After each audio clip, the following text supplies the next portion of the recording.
केजरीवाल का पार्टनर और चीनी एजेंट सोनम वांगचुक को लेकर देश के भीतर का भ्रम अब पूरी तरह से टूट चुका है। खुद को पर्यावरणविद और समाज सुधारक बताने वाले इस व्यक्ति का असली चेहरा और उनकी भारत को उथल-पुथल करने की मनसा जनता के सामने पूरी तरह बेनकाब हो चुकी है। लद्दाख की भोली भाली जनता के कंधों पर बंदूक रखकर चीन के एजेंडा को लागू करने वाले वांगचुक आज उस मोड़ पर खड़े हैं जहां देश उन्हें किसी नायक के रूप में नहीं बल्कि राष्ट्र विरोधी और विदेशी एजेंडे के लिए देश की संप्रभुता से खिलवाड़ करने वाले एक मोहरे के रूप में देख रहा है। दोस्तों, वीडियो अंत तक देखें एवं वीडियो लाइक कर शेयर करें। लद्दाख में उनका जो कारनामा पूरे देश ने देखा, उसने हर सच्चे देशभक्त को झकझोर कर रख दिया था। एक समय पर उन्होंने सारी लाज शर्म और राष्ट्रीय निष्ठा को ताक पर रखकर सरेआम यह बयान दे डाला था कि कल को अगर चीन हमला करेगा तो हम उसे रोकेंगे नहीं।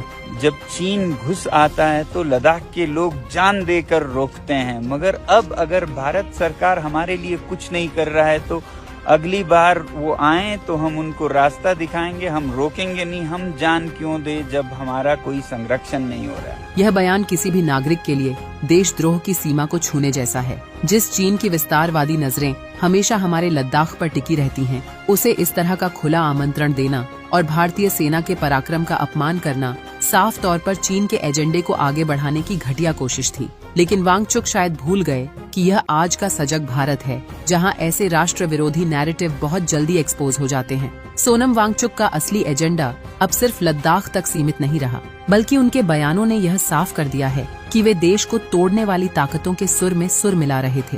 कोई भी इलाका खुश होना चाहिए, वो जहाँ चाहे जाने चाहिए। तो इसीलिए आपने सुना होगा रेफरेंडम होते हैं, प्लेबिसाइट होते हैं। तो अगर ऐसा सबका विचार है तो फिर कश्मीर में क्यों नहीं? कश्मीर में जनमत संग्रह रेफरेंडम की वकालत करने वाले या उस नैरेटिव को हवा देने वाले बयानों ने वांगचुक के छिपे चेहरे को पूरी तरह उजागर कर दिया है। से वे अब तक पर्यावरण और अधिकारों के मुलम्मे के पीछे छिपाए बैठे थे। कश्मीर भारत का अभिन्न अंग है और रहेगा, लेकिन वांगचुक का यह नया पैंतरा सीधे तौर पर देश की संप्रभुता पर हमला था। जो व्यक्ति लद्दाख में बैठकर चीन के आक्रमण पर सरेंडर करने की बात करता हो, उससे कश्मीर पर किसी देशभक्तिपूर्ण रुख की उम्मीद करना ही बेमानी है। कश्मीर में पाकिस्तान और अलगाववादियों द्वारा बरसों से चलाए जा रहे रेफरेंडम के प्रोपेगेंडा को ऑक्सीजन देना यह साबित करता है कि वांगचुक भारत विरोधी टूलकिट का एक मोहरा मात्र है। आज दिल्ली में बैठकर वे जिस तथाकथित कॉकरोच अनशन का ढोंग कर रहे हैं, उससे इस देश की आम जनता को कोई फर्क नहीं पड़ने वाला। सहानुभूति बटोरने और इमोशनल अत्याचार करने का यह ड्रामा अब पूरी तरह से बेअसर हो चुका है। दिल्ली में बारिश शुरू हो चुकी है, मौसम बदल रहा है। ऐसे में वहां बैठकर केवल बीमार पड़ने और विक्टिम कार्ड खेलने का नाटक करने का कोई औचित्य नहीं बनता। जब देश की जनता ने आपके एजेंडे को खारिज कर दिया है, तो इस नौटंकी को खींचने का कोई मतलब नहीं रह जाता। अब सबसे बेहतर और उनके लिए सम्मानजनक रास्ता यही होगा कि उनके इस आंदोलन के पीछे छिपे असली चेहरों यानी आम आदमी पार्टी और उनके सहयोगी का कोई प्रतिनिधि मंडल सामने आए, चीनी एजेंट को जूस पिलाए और इस नौटंकी का पटाक्षेप कर दे। पर्दे के पीछे से इस पूरी स्क्रिप्ट को लिखने वाले केजरी और विपक्षी धड़े ही अब इस ड्रामे को समाप्त करें, क्योंकि देश की जनता को कॉकरोचों की गंदगी से कोई सहानुभूति नहीं है। सोनम वांगचुक वहाँ पे कई दिनों से हंगर स्ट्राइक के ऊपर हैं, उनकी तबीयत खराब हो रही है। मैं ये कहना चाहता हूँ कि हम कॉकरोच जनता पार्टी के धरने का समर्थन करते हैं पूरी तरह से।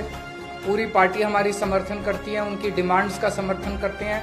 सोनम वांगचुक जी से मैं निवेदन करना चाहता हूं कि बहुत दिन हो गए, आप देश की धरोहर हैं, आप देश के एसेट हैं, आप प्लीज अपना धरना, अपना हंगर स्ट्राइक बंद कर दीजिए। और कई तरीके हैं। यह साफ हो चुका है कि वांगचुक कोई जान देने वाले क्रांतिकारी नहीं है, बल्कि यह पूरी कवायद केवल और केवल देश में अराजकता फैलाने, विदेशी ताकतों को खुश करने और देश में अस्थिरता पैदा करने की एक नाकाम कोशिश है। मैं आज इस जंतर मंतर से देश के प्रधानमंत्री को कहना चाहता हूं, जो सोनम वांगचुक का मुद्दा है, अभिजीत तुर्के का मुद्दा है, हिंदुस्तान के करोड़ों नौजवानों का मुद्दा है, उस मुद्दे का समाधान जल्दी से कर दो, वरना 30 के बाद देश की संसद को चलने नहीं देंगे। इस देश के नागरिकों के दिल में कॉकरोच सोनम वांगचुक के इस पाखंडी आंदोलन के प्रति न तो कोई सम्मान बचा है और न ही कोई इमोशन। राष्ट्र की सुरक्षा और संप्रभुता के साथ सौदा करने वालों को यह देश कभी माफ नहीं करेगा। दोस्तों, वीडियो पर अपना विचार कमेंट में लिखें और वीडियो लाइक कर शेयर जरूर करें।